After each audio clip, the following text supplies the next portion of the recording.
Hi, this is Adam. I wanted to take a quick minute or two to discuss a concept that I'm going to be addressing in the blog over the next few entries.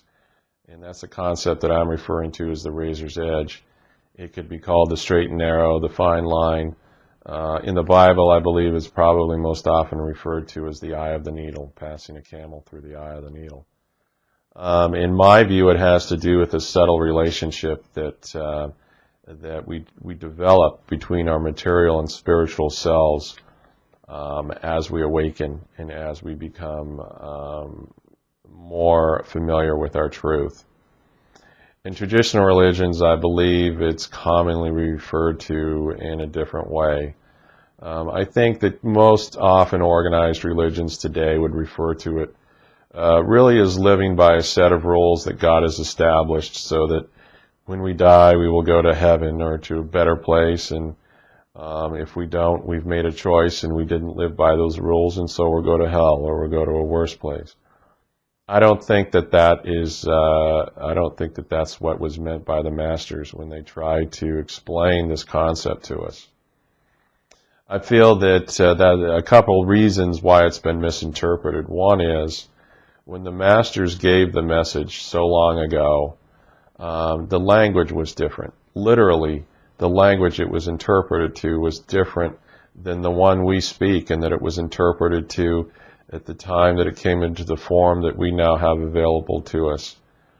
So not only that, but the language of allegory and storytelling, the meaning of terms like water, were much different. Water meant spirit in those days, and today we take it literally. So I believe that we misunderstand what was trying to be presented by the masters at that time. I think also through the ages the story has been distorted just through multiple translations, but as well by organized religion. There's no argument that organized religion has built a control mechanism via guilt to try to maintain control over the masses using guilt and salvation as their tools. What I think this really meant, though, however, is going back to our true origin. We are a piece of God. We are spiritual beings. We are energy. We are a part of God that has manifested in a material plane in a lower density energy as part of the experience and desire of God to experience. And part of what happened when we came into this lower density is that we began to become separated of our knowledge and our belief in the fact that we really come from a higher density energy, a non-material world. And that's referred to as the veil. And that ignorance is really what is meant by sin. Sin is not what has been referred to today as you were born a sinner, and if you are not washed clean of your sins by repenting and being saved, you will not go to heaven. But you can see the allegory and the analogy there. Sin is the lack of knowledge of knowing that you are part of God, that you are this higher being, and unless you become awake and understand your truth, you will continue to be ignorant of that. Well, when you die, regardless, you address that issue. And part of what you do and why you return to many lifetimes is to address the experiences that you had and try to fine-tune the lifetime that you have in the material world.